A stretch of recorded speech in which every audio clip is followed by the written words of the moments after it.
Sherlock Holmes is known to be a genius detective, but most people can train their minds to think a little more like Sir Arthur Conan Doyle famous characters simply by emulating the way that Sherlock behaved. Teach yourself to make a better observations and to analyze those observations more effectively. If you are up for an even greater challenge, build a mind palace or mind attic to store your information as well. In this video, I will try to explain step by step on how to think like Sherlock Holmes. Number 1. Understand the difference between seeing and observing. Watson saw, but Holmes observed. By default, you probably have a habit of seeing your surroundings without processing the basic information. Observing the full details is the first step you need to take if you want to think like a Sherlock Holmes. Number 2. Be focused and fully engaged. You need to know your limits. The human brain is not structured for heavily complex multitasking. If you really want to make meaningful observations, you cannot be involved in too many activities that distract your mind. Being engaged in observations allows the mind to persist longer and trains it to solve problems more effectively and efficiently. Staying engaged is actually one of the simpler aspects of observation. All you need to do is to focus on the matter at hand. When you are making observations, only pay attention to which you are observing. Number 3. Be selective. If you try to observe everything you saw in full detail, you will make yourself exhausted and overwhelmed in no time. You need to learn to observe your surroundings, but you also need to be selective about things you focus your attention on. Better quality is priced over better quantity.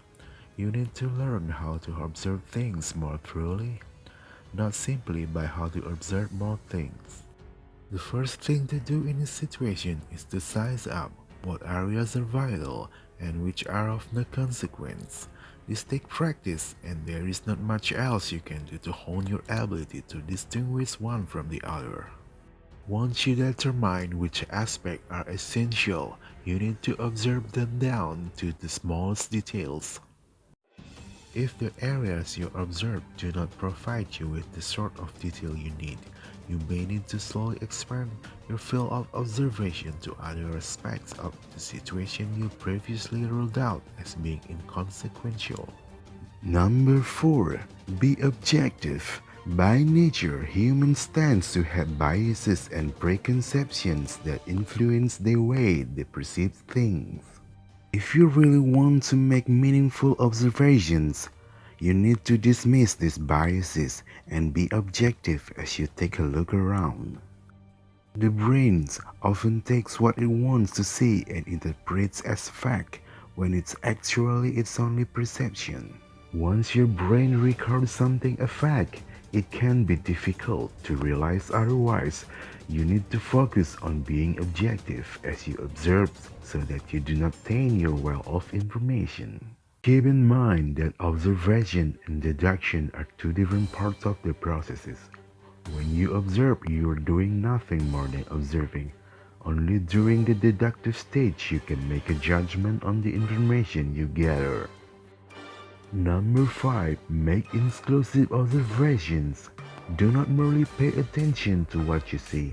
Your observations should include mental notes on the other senses as well, including hearing, smell, taste, and touch. Focus on fine-tuning your senses of sight, sound, and smell.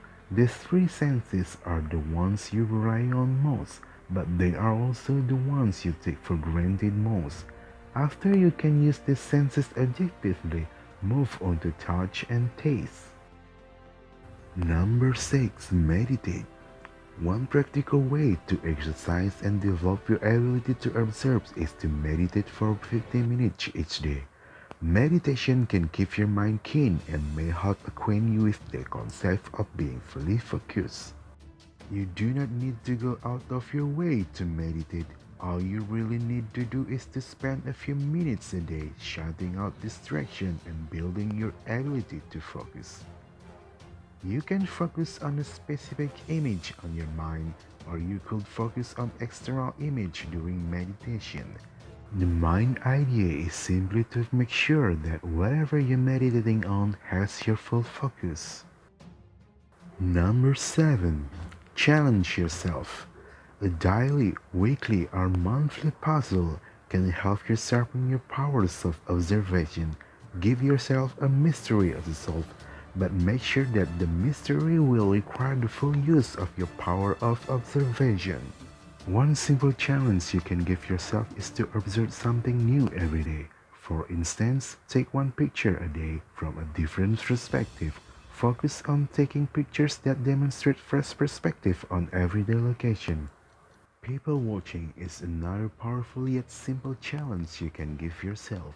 Start with simple details like the clothes the person wears or the way the person walks.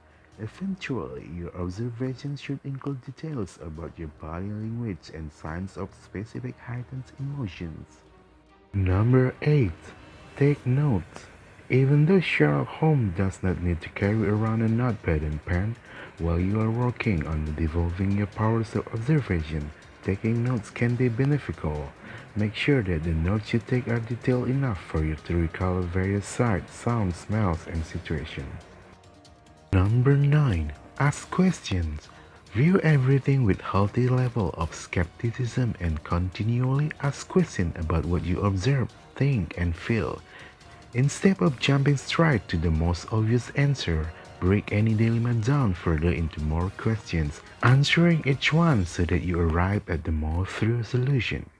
You should also question every new piece of information you gather before storing it into your mind. Ask yourself why the information is important enough to remember or how it connects to what you already know. In order to ask important questions, you also need to educate yourself well. Through reading comprehension and solid base of knowledge will help tremendously. Steer a topic of importance, experiment on matters that catch your curiosity, and keep a journal to track your thought patterns. The more you know, the more likely you to ask a question that really matter. Number 10. Know the difference between impossible and improbable. By human nature, you might be tempted to rule out the possibility of it seem unlikely and improbable. The possibilities must be allowed for, however, only the impossible, that which cannot be true no matter what, can never be ruled out completely. Number 11. Keep an open mind. Just as you need to throw out all biases when observing a situation, you also need to throw out such biases when analyzing a situation. The things you only feel do not hold as much weight as the things you know or deduce. Intuition has its place, but you need to balance both intuition and logic. Avoid making any theories before you have all the evidence. If you form a conclusion before you gather and analyze all the facts, you will taint your thought process and have a more difficult time forming an accurate solution. You must learn to twist theories to suit facts and not the other way around. Gather the facts and throw away any ideas or possible theories that do not fit with those facts. Do not make assumptions and possibilities that only exist in theory, not in fact, especially if you are tempted to do so simply to make your previous theory work. Number 12. Talk a trusted colleague. Even though Sherlock Holmes is a renowned genius, his intellect would have been a bit crippled if he did not have Dr. John Watson to bounce ideas off of. Find a friend or colleague whose intellect you trust and discuss your observation and conclusion with that person. It is important that you allow the other person to shape theories and conclusions without ruling out the information you already knew to be the truth. If your discussion brings up any ideas and alter your theories, allow it to happen. Do not let pride come in between you and the truth. Number 13. Give your mind a break. Your mind will burn out if you continually leave it set to Sherlock mode. Even the great detective himself took breaks during particularly grueling cases. Letting your mind rest actually improves its ability to form accurate conclusions in the long run. Focusing too intensely on a problem can cause your mind to become worn out. As a result, it will process information less accurately. Giving your mind a chance to relax can allow it to make connections steadily and subconsciously. So when you return to the problem, you might realize a seemingly obvious train of thought you hadn't noticed before your rest. Number 16. Map a route. Visualize yourself moving through your mind palace. The route should be the same each time, and you should practice traveling that route often enough for it to become second nature to you. After you set the route, you need to identify markers along the route. For instance, you might imagine half a dozen chairs or a series of lamps along the hallway. Or you could identify each piece of furniture in a dining room or bedroom. Spend time in each spot along your route and define as many these markers as possible. Even when you do not have a need for your mind palace, you should take a time to mentally stroll through it. Keep the details and route the exact same each time. You need to make the place seem as real as you in the real world. Thank you for watching the video. See you in the next case.